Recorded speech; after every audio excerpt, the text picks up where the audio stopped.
Ok, seguimos aquí. La huida a Egipto solamente está en el libro de Mateo. La matanza de los niños está en el libro de Mateo. Y de hecho, cuando usted busca esa historia, se va a dar cuenta que hace referencias a profecías del Antiguo Testamento de esos sucesos. El sueño de la esposa de Pilato. ¿Se acuerdan cuando Pilato estaba ante el pueblo y él preguntó que, pero qué ha hecho él si yo no hallo ningún crimen que él haya? Y la esposa dice, no seas parte de esto porque tuvo un sueño donde me perturbó mi alma de este hombre inocente. Eso está en el libro de Mateo. Y es bueno que tengan como una libretita para esas referencias, porque a veces personas preguntan y los mandamos para Lucas o para Marcos y se matan buscando y dicen, no, ahí no está. Ay, Urbán no sabe mucho de Biblia porque me mandó para Lucas y no dice nada de la esposa de Pilato. Es bueno que los tengan como una libretita dentro de la Biblia para que lo tengan siempre de referencia. La muerte de Judas, que eso lo vamos a hablar porque al final tenemos también un trasfondo histórico y vamos a hablar de la muerte de Judas, que también hay muchos errores porque nos confundimos por las películas de Hollywood y la muerte de Judas. Si vamos a referencias bíblicas, vamos a ver cómo fue la muerte de Judas. De hecho, quería decirle que si alguno de ustedes tiene alguna pregunta, anótenla y envíenmela por email para yo entonces contestársela con todos los versos bíblicos, con las referencias, lo que sea, para no tomar tiempo de la clase, ¿verdad? Me gustaría tomar las preguntas aquí, pero entonces se nos queda la información que es mucha. Así si ustedes no tienen mi email, yo creo que sí, porque a través de groups, ahí está mi email, cuando yo le envíe la información, me escriben, preguntas que tengan, me escriben. Para mí, ninguna pregunta es tonta. No piensen que, ay, es que esto como que, pregúntenme, que estamos aquí para ayudarlos en cualquier pregunta. Hay gente que dice, ¿tú crees en los ovnis? Pues eso no tiene que ver nada con la Biblia, ¿verdad? Pero yo puedo también hasta contestarle por qué no creo en los ovnis. Cualquier pregunta usted me la envía por email. La historia exclusiva de la muerte de Judas está en el libro de Mateo. Los santos resucitados. Mucha gente no sabe de esto, que cuando Jesús resucitó, se abrieron los sepulcros y se levantaron muchas personas y caminaron hacia la casa de las familias. Usted se imagina un tío que usted enterró hace 2 semanas y de repente aparece en la puerta de su casa. El corre que se habrá formado. Y cuando esa persona ve al tío, ¡ay, Dios mío, el tío está aquí! Yo me acuerdo, esto pero lo digo en forma jocosa, cuando San, el alcalde de Cabo Rojo, estaba en vida, yo tenía un espejuelito finitito y yo me cortaba el pelo bien bajito y mucha gente me confundían con el alcalde. Entonces el alcalde me dijo, ay, qué bueno que te confundan porque mientras más me vean a mí, mejor para mí como alcalde. Cuando te saluden, tú levantas la mano de lejos y dices adiós. Cuando la gente me decía, alcalde, yo hacía, ¡eh! Digo, profetizando, ¿verdad? ¿Quién sabe por fe? Pero ¿qué pasa? San se muere en el 2007 y tengo la dicha, ¿verdad?, de seguir trabajando en la alcaldía. Y un día hay una señora parada frente al elevador en el primer piso. Yo llego por la puerta y le paso por el lado y ella ha sacado la mano y me ha dado un cantazo por el brazo y me hizo, ay, muchacho, ay, pero qué susto tú me has dado. Y yo, señora, pero ¿por qué usted me da? Y dice, yo pensé que usted era el espíritu de San caminando por la alcaldía. Imagínense en Jerusalén, donde en el libro de Mateo dice que se levantaron muchos muertos y llegaron a las ciudades, a sus casas, a las casas de sus familiares. ¿Qué clase corre? La tierra recibió al dador de la vida y yo creo que si no fuese porque algunos estuvieran ya podridos, llenos de gusanos, se hubieran levantado todos los muertos a caminar por ahí. Gloria a Dios, ¿verdad? Pero eso está en Mateo 27, 52. También está en Mateo 28, el soborno de la guardia de la tumba. la guardia de las tumbas fueron visitados, fueron donde los sacerdotes, los fariseos, para explicarle lo que pasó, lo que ellos vivieron en ese momento. Sin embargo, ellos sobornaron a los guardias. Y usted tiene que leer esto porque esto es algo insólito. Porque ellos le dicen, no, ustedes no van a decir eso. Le vamos a pagar para que digan que fueron sus discípulos que se robaron el cuerpo.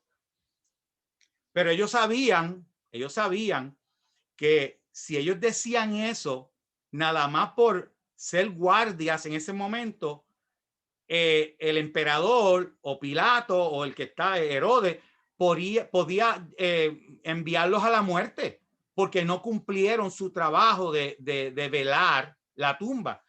Pero los fariseos sabían eso y le dijeron, no se preocupen, aquí tiene este dinero, ustedes van a decir que se robaron el cuerpo, ¿verdad? Y si sugiere que se enterara el emperador Herodes, nosotros los vamos a defender.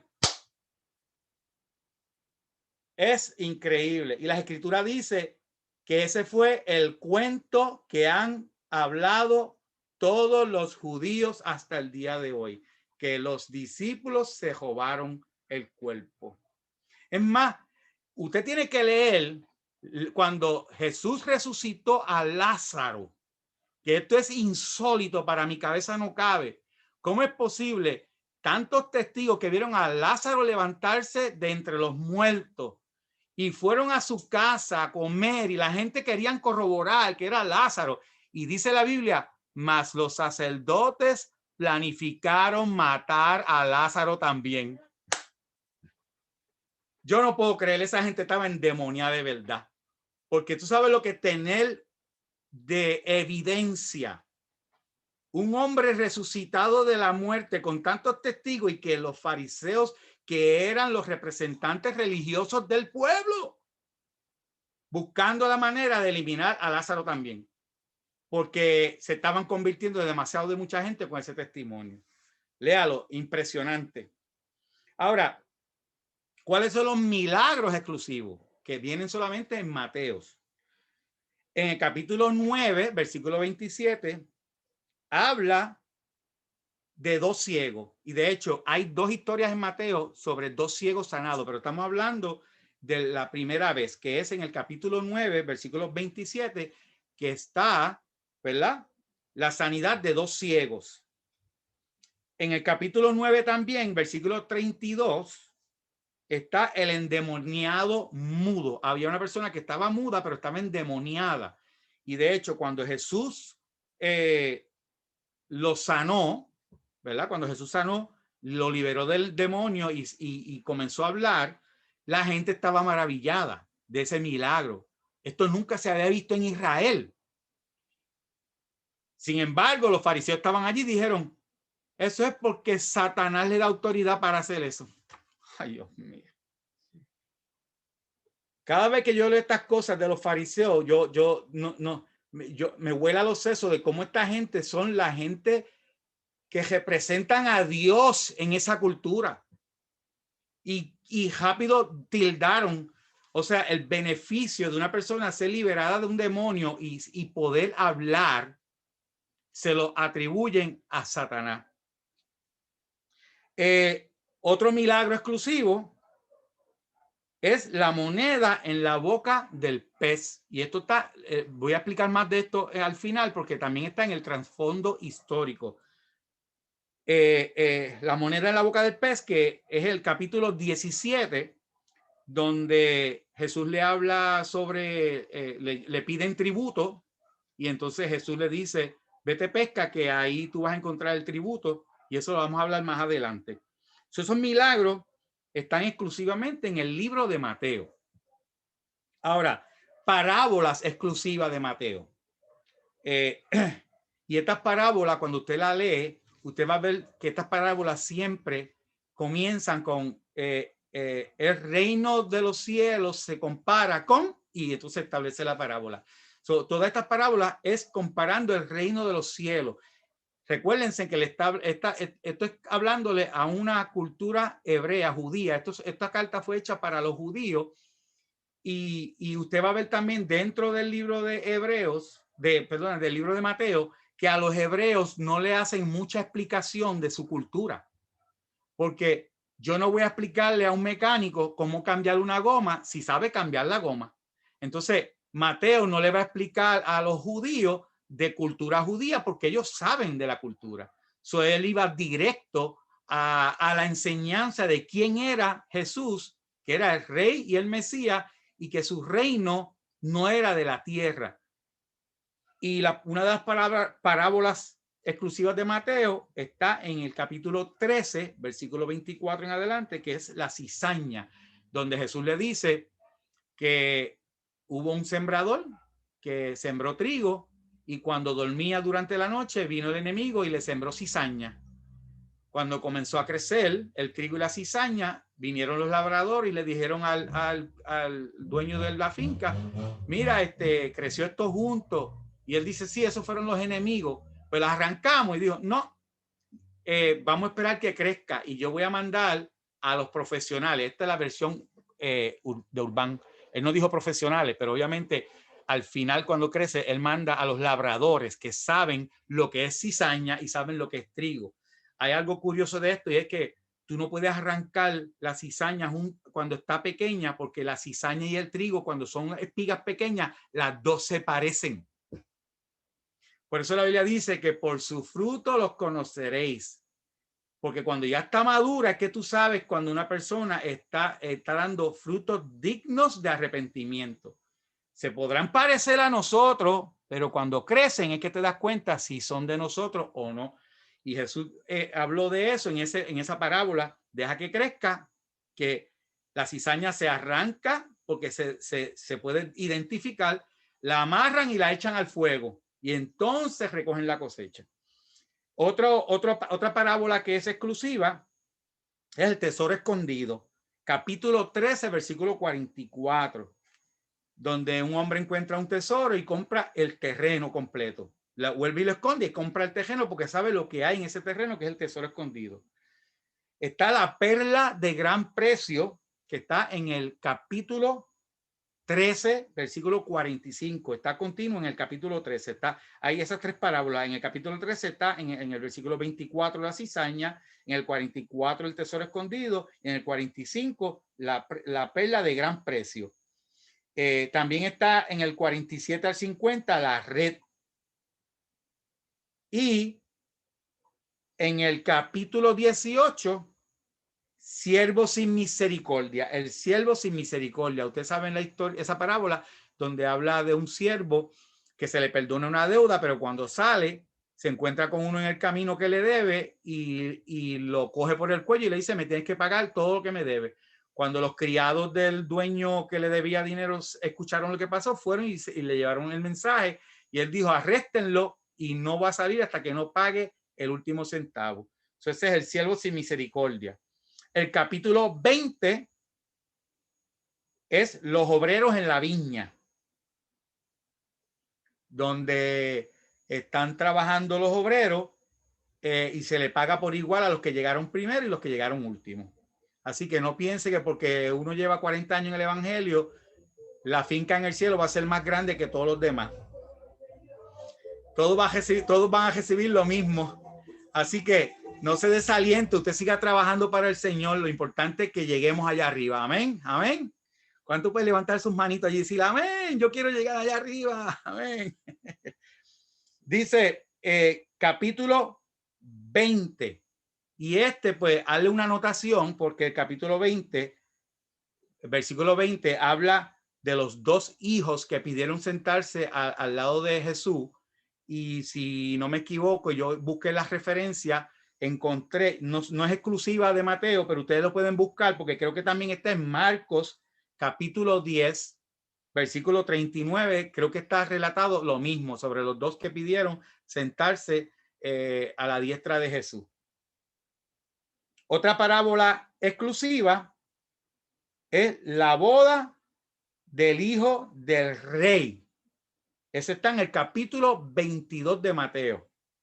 esa parábola habla de el hijo del rey que se va a casar y el rey invita a sus conocidos, a los prominentes, y cuando manda a los criados a llevarle las invitaciones, ellos no quieren.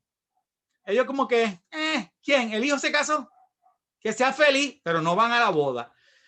Incluso la parábola dice que algunos fueron a invitar personas que eran malas porque no le creyeron y hasta mataron a los siervos.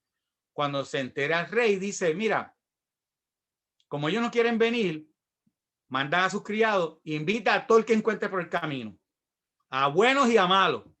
Y se llena la boda de gente del camino, pero se cuela uno que no estaba vestido para la boda.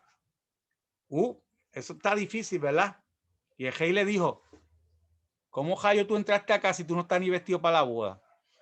No me pregunte porque no sé cuál era la vestimenta de boda, ¿verdad? Porque ahí no lo especifica, pero algo lo identificó como que no pertenecía en ese lugar. Y él le dijo a los siervos, saquen a este para afuera, que este no pertenece aquí, échalo a las tinieblas afuera. Así que nosotros estamos llamados a invitar a todos, no solamente a la gente prominente, sino a cualquiera que esté dispuesto a tener un corazón sensible, ¿verdad? Para recibir el evangelio, las buenas noticias de salvación y que sea parte de este ejército, ¿verdad? Del reino celestial. Ahora les voy a dar algunos versículos famosos que aunque lo puedes encontrar en otros evangelios, pero son exclusivos en términos de que se repiten mucho en el libro de Mateo. Lo usan mucho del libro de Mateo. El versículo famoso es Mateo 11:28, donde dice, vengan a mí todos los que están trabajados y cargados y yo los haré descansar. Eso lo vas a poder ver en otro evangelio, pero se cita siempre mucho del mismo libro de Mateo. Por eso dicen que es famoso en el libro de Mateo. Y el otro versículo dice, capítulo 28, versículo 19, dice, por tanto, vayan y hagan discípulos. Escuchen bien esto.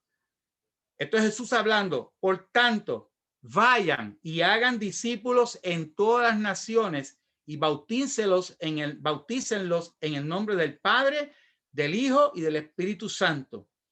Esto es tan importante y quiero hacer una pequeña pausa aquí de 2 minutitos para explicar por qué tenemos que quitar de nuestra mente la tradición de querer convertir a la gente.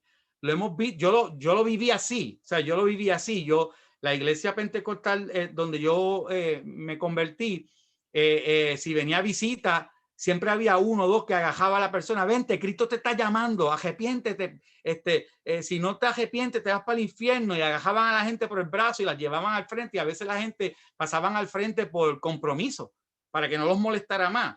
Me acuerdo cuando yo me convertí, que era en el Isidoro García de Mayagüez, y estaban los jóvenes, me acuerdo que estaba hasta Maritza, ella era la presidenta de los jóvenes, y yo estaba ahí con mi papá, y cuando hicieron el llamado, yo me paré con papi, pues, están haciendo llamado, esto es nuevo para mí, y uno de los jóvenes viene y se me acerca, y yo miro, y mire, me pone la mano aquí en el hombro y me dice, Cristo te ama, Cristo te llama, pasa al frente, arrepiéntete de tus pecados, y lo agajé así por la camisa y lo tiré encima de los jóvenes y le dije, no me moleste, yo paso al frente cuando me da la gana.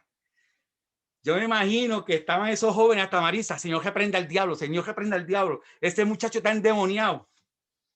Ay, Cristo amado. Al segundo día, cuando voy a la campaña que estaba predicando Jorge Rasky, había más de 5,000 personas en ese estadio, pero cuando él predicó sentí que me estaba hablando a mí. Y yo miraba y decía, pero tanta gente aquí, ¿cómo él sabe mi vida? Y cuando hizo el llamado, yo pasé al frente y ¿sabes qué? Cuando caminé con lágrimas en mis ojos y estoy llegando, bajé por la escalera, el Espíritu Santo me dirigió porque yo no sé ni cómo yo llegué abajo al parque. Cuando estoy caminando acercándome al altar, oigo a Jorge Rasky que dice, Dios bendiga a este primer joven. Y dice, ¡ah! Primer joven. Y cuando yo mire para atrás, Mi hermana que estaba en la grada con los jóvenes, estaban gritando, ella estaba gritando, ¡ese es mi hermano! ¡Ese es mi hermano! ¡Gloria a Dios! Ese fue el día que yo me convertí al Señor y fui tan sensible que yo miraba la hierba en el piso y yo lloraba nada más por ver la hierba, la grama del parque. Yo decía, eso lo creaste tú, mira qué color lindo, verde, eso lo creaste tú, Señor. El Espíritu Santo me hizo sensible hasta por la grama que había en el parque. Mi papá me preguntaba, ¿por qué tú estás llorando tanto? Porque Dios hizo todo esto. Lo que estamos respirando lo hizo Dios. Mira esas flores, qué linda. Mira ese árbol. Mi papá me decía, deja de tonterías ya, cállate la boca. Pero yo estaba bien sensible cuando me entregué al Señor. Y por eso es que es importante cuando usted hace discípulos, no convierta a la gente, conviértelos en discípulos tuyos. Yo tengo un familiar que empezó a hacerme preguntas y yo le dije, ¿por qué no vas a casa? Y yo te contesto todo lo que tú quieras. Y ese familiar por un año iba a casa 2 y 3 veces al mes, llegaba aquí una vez a la semana, 2 veces, llegaba para preguntarme, tengo otra pregunta, tengo otra. Y un día me llama la esposa y me dice, te quiero dar las gracias. Y dije, ¿por qué?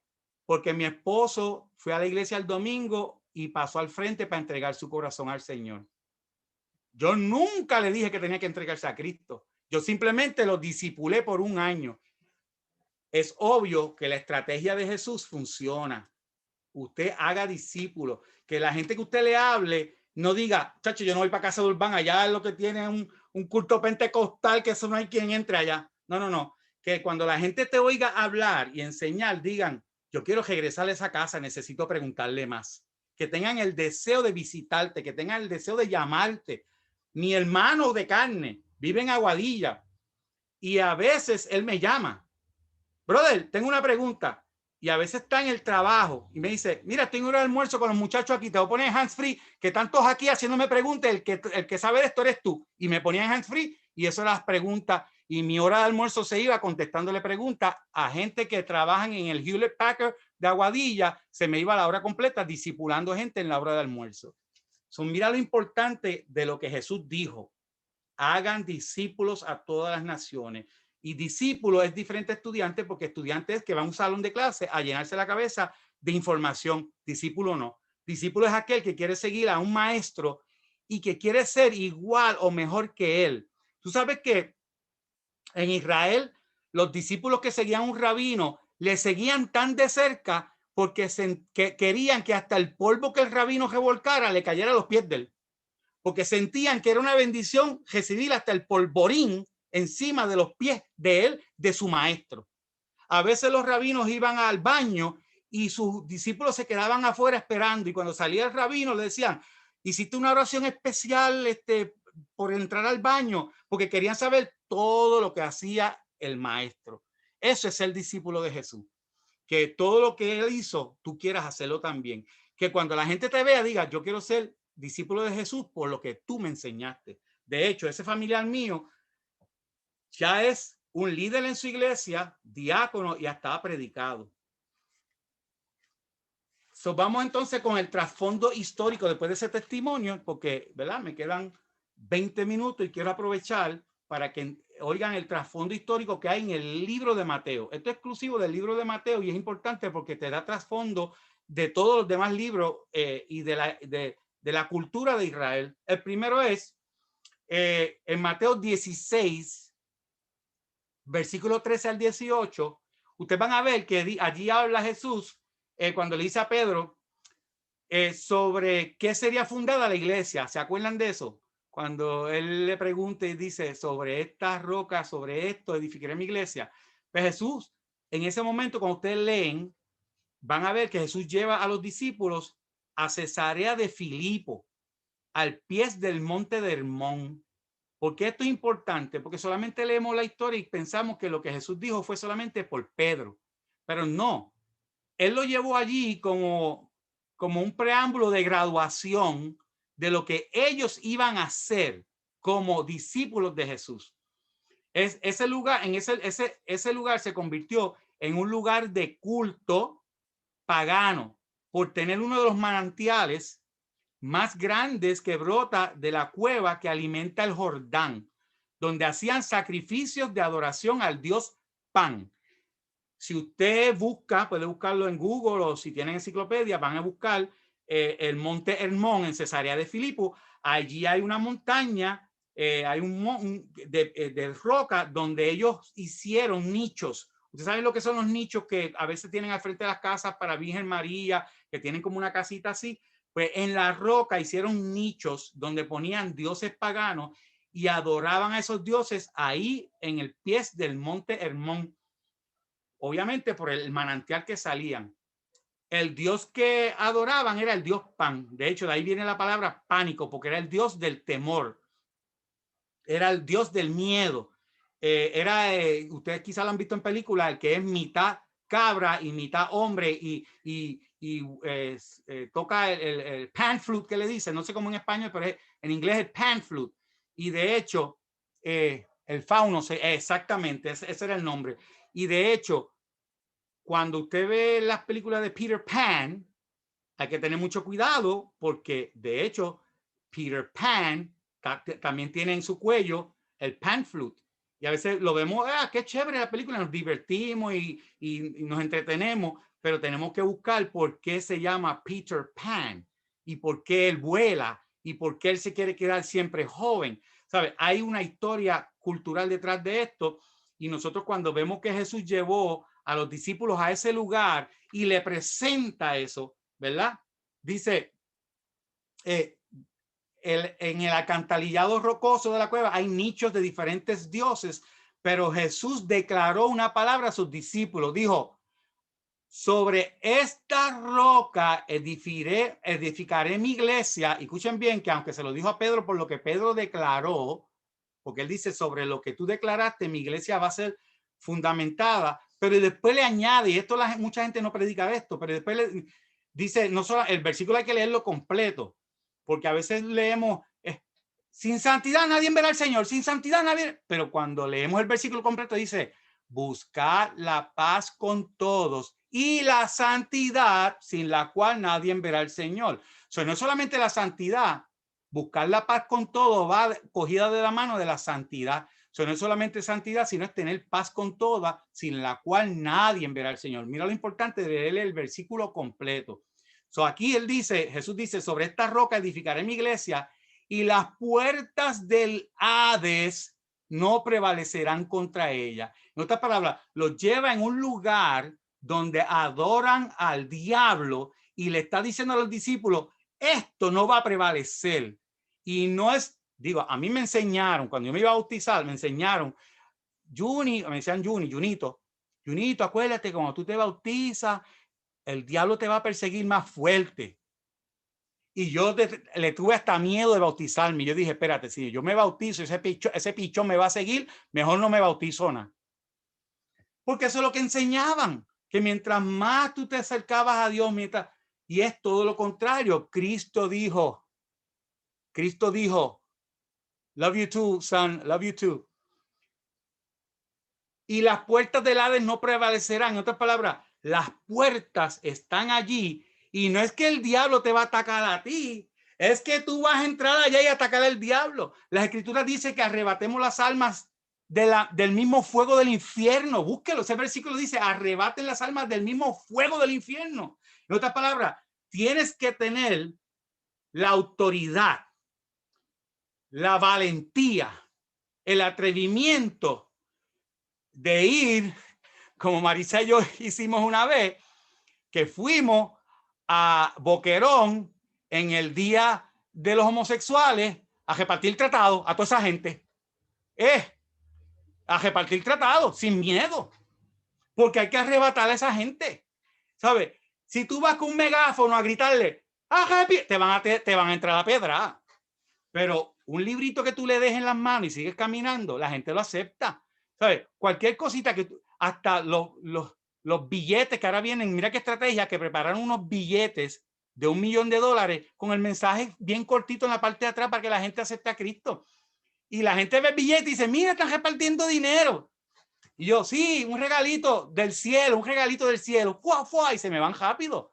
Pero es una forma de evangelizar. ¿Por qué? Porque Dios me dijo a mí que las puertas del infierno no van a prevalecer. En otras palabras, que cuando yo le meto una patada o le meta un puño a las puertas del infierno, se van a caer. no el diablo me va a atacar a mí, yo lo voy a atacar a él con la autoridad que tengo de las escrituras. Y eso es lo que Cristo le dijo a ellos.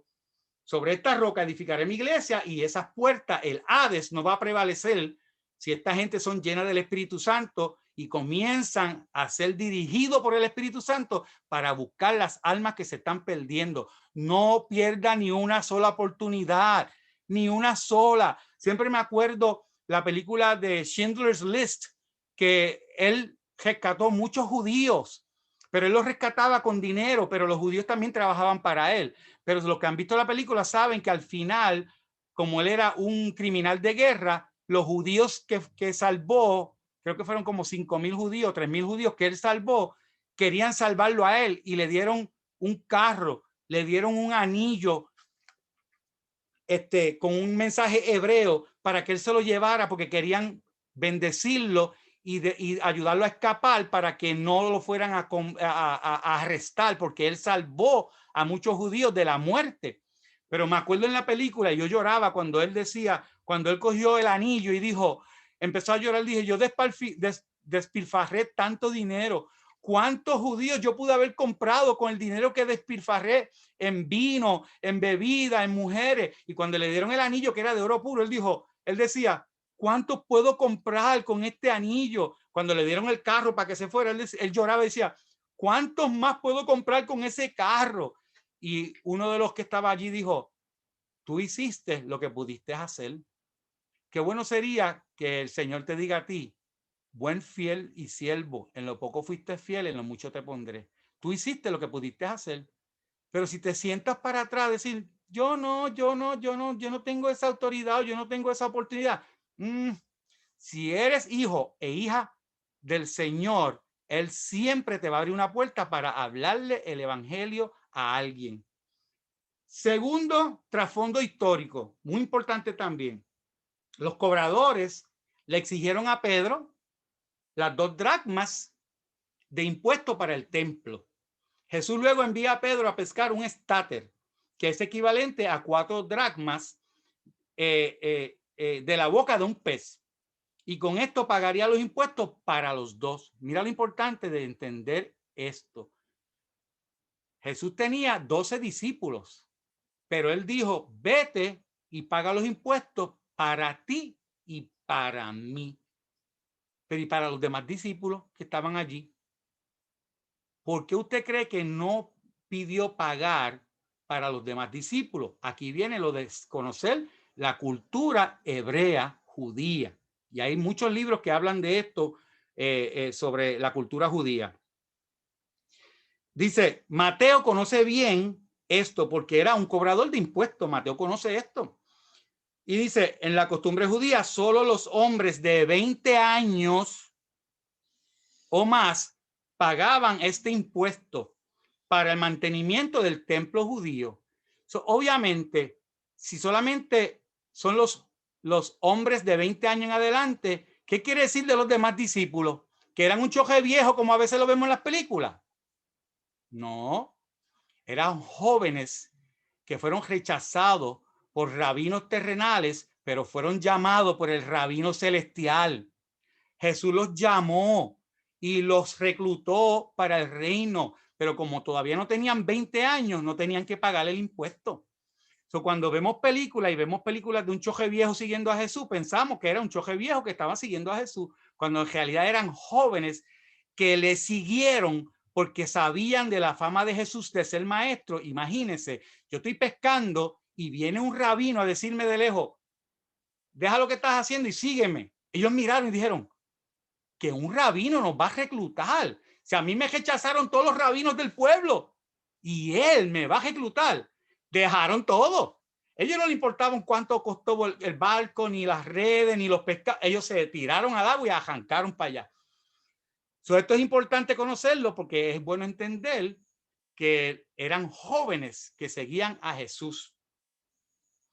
Esto era el salario, lo que pidió, esto era el salario de 2 días y se pagaba solamente una vez al año, y esto está establecido por Moisés en Éxodo capítulo 30, apúntelo, Éxodo capítulo 30, versículo 11 en adelante, ahí es donde establece que los hombres de 20 años en adelante son los que pagaban este tributo del templo. Entonces Jesús no sacó dinero para todos sus discípulos, da por entendido que aún no tenían la edad para pagarlo, por ende eran jóvenes rechazados por rabinos religiosos, pero reclutados por un rabino celestial. Y el tercer y último, y con esto vamos a terminar, el tercer y último trasfondo histórico del libro de Mateo es la historia del suicidio de Judas. ¿Cómo era la horca en los tiempos bíblicos? Fíjense que vemos películas y asumimos que los que están escribiendo películas están dejándose llevar por las escrituras. Entonces vemos a Judas con una soga y pensamos que con la soga se ahorcó. Ay, Urbán, ¿qué tú estás diciendo? ¿Cambiando la doctrina? No, porque la Biblia no establece que fue con una soga, solamente dice una horca. Entonces, si tú buscas el trasfondo histórico-cultural de lo que era una horca en los tiempos bíblicos y en el Antiguo Testamento, te vas a dar cuenta, y aún los arqueólogos encontraron unas placas de bronce de los tiempos bíblicos, se llamaban frisos. Son frisos, se llamaban frisos, eran unas placas de bronce donde tallaban historia de lo que pasaba en los pueblos, y ellos encontraron unos frisos de la horca de esos tiempos, y la horca era una vara que la traspasaban por aquí para agajar el cráneo y lo elevaban delante de las murallas de la ciudad. Los espetaban así para que todo el que viniera viera eso y tuviese miedo, y le decían: aquí esta ciudad no puede venir a revolcarte, porque si te revuelcan, mira las consecuencias de los que se revuelcan en esta ciudad. La gente veía eso en la entrada de las murallas. Algunas veces la horca la pasaban por el pecho para que le cogiera por la garganta. Eso era la horca. Si usted busca la historia de Estel para Mardoqueo, usted se va a dar cuenta que Amán preparó para Mardoqueo una horca que tenía 50 codos de elevación. Obviamente, hay películas de Mardoqueo que enseñan que él estaba preparando, entretejiendo una soga. Cuando ahí dice que tenía 50 codos, que pues, obviamente en ese tiempo lo que medía un codo era de aquí a aquí, ¿verdad? 50 codos de altura. Y con esa misma horca que preparó Amán, a él mismo la ahorcaron. Ahora, ¿por qué esto es importante conocer el trasfondo histórico de lo que es una horca? Porque vamos a ver cómo Judas murió. Dice aquí que Judas se trepó en el árbol y se lanzó sobre la horca. Dice que se lanzó sobre la horca. Si es una soga, ¿qué me va a hacer lanzarme sobre una soga? Pero cuando tú entiendes que la horca es una vara, posiblemente él se trepó para poder alcanzar la punta de la vara y se lanzó sobre ella. De hecho, yo vi un documental donde en una tribu donde nunca habían escuchado de la palabra. Sin embargo, en el documental están llegando en el río, eran una tribu bárbara, ¿verdad? Y llevaron cámara, y en una de las partes de los planicies del río vieron una mujer en una estaca espetada. Y le preguntaron al intérprete: pero ¿y por qué esa mujer está ahí? Ah, lo que pasa es que a ella la encontraron en adulterio, y el castigo de adulterio es traspasarla con una vara y dejarla exhibida para que las mujeres de la tribu no hagan lo mismo. Ahora, fíjense que si vamos a Hechos, apunten esto para que ustedes lo lean en sus casas. Hechos, capítulo 1, versículo 18, dice que Judas cayó de cabeza y se reventó por el medio, y todas sus entrañas se derramaron. Si usted ha visto las ahorcas de soga, no tiene ninguna lógica que se que se reventó por el medio. Pero si la horca es aquí, ¿cómo se reventó por aquí? Pues la única forma lógica, bíblica, yendo a la historia de Amán y Mardoqueo y yendo a la arqueología, es que la horca que utilizó Judas fue una vara que se espetó. Ahora, imagínense en esto, háganse la película real en su mente. Me trepo en el árbol, estoy con remordimiento, porque me arrepentí, pero fue de remordimiento por haber entregado sangre inocente. Me trepo en el árbol, agajo la vara que tiene una punta, ¿verdad? Y ni lo pienso y me tiro encima de ella. Imagínense en su mente él espetándose esa vara, cayendo sobre ella, no tiene por dónde agajarse y cae y se revienta. Obviamente se ve entonces la historia verídica de lo que le pasó a Jesús. Eso es trasfondo histórico. No me tienen que creer a mí, usted busque los trasfondos históricos y van a ver que esto es arqueología y esto es Biblia. Porque de la única manera que podemos explicar Hechos, capítulo 1, versículo 18, es de esa manera, que se cayó de cabeza, obviamente se espetó, cayó de cabeza, se reventó por el mismo medio, ¿verdad? Y todas las extrañas se abrieron, o sea, se le abrió el vientre y explotó cuando cayó al suelo. Estos trasfondos históricos es bueno conocerlo para que cuando veamos películas o veamos gente explicando que Judas se ahorcó en una soga, usted puede decirle, no, pero discúlpame, eso no fue con una soga. Yo conozco un poquitito de Biblia y podría enseñarte por qué no fue una soga. Y le explica de Mardoqueo y Amán, y le explica de la arqueología, le explica de las historias de diferentes pueblos donde ponían a estas personas ahorcadas frente a las murallas para que todo el que viniera tuviera temor del rey que vivía detrás de esas murallas. Así que esto es, aquí termino con, wow, y lo que me queda, mira, vaya, 12 segundos, qué bueno. Terminé la hora exactita. Yo espero que se hayan gozado, que hayan aprendido. Le voy a enviar, la alarma. Le voy a enviar por email la clase para que la tengan. La semana que viene vamos a entrar en el libro Mateo Marcos, ¿verdad? Y le aseguro que estaré trayéndole cositas así para que se motiven. Esto es para motivarlo. Emocionense con Dios, emocionense con Cristo. Aquí estamos revelando la palabra de Dios, cómo Cristo se manifiesta en diferentes formas en cada evangelio. Y todos estos detallitos es para que ustedes lo tengan de referencia en sus Biblias, y que se motiven a buscar más de las escrituras, más profundo, más historia, más cultura, y vayan aprendiendo de por qué las cosas surgen en la Biblia. Amén. Así que nada, Dios los bendiga. Nuevamente, gracias por darme esta oportunidad. Los espero el martes que viene con más tesoros bíblicos para que se lo lleven y le enseñen a otro, porque esto es para que ustedes aprendan y hagan discípulos. Que lo que ustedes aprendan, ustedes puedan tener gente que quieran aprender de ustedes también. Amén. Pues nada, los dejo. Acuérdense que si tienen preguntas, en confianza, gracias, me están escribiendo, gracias, qué bueno, gloria a Dios. Cualquier pregunta me la envían por email y yo le aseguro que se la voy a contestar. Yo soy de los que me gusta contestar hasta las más mínimas dudas. Aquí han venido jóvenes a mi casa a hacerme preguntas, hemos estado hasta las 4 de la mañana y yo entro a trabajar a las 7. Así que para mí, después que sea para aclarar dudas, a mí me encanta enseñar las escrituras.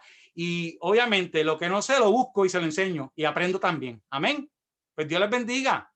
Dios les bendiga a todos. Gracias por estar conmigo. Nos vemos entonces el martes que viene a la misma hora, a las 7:30.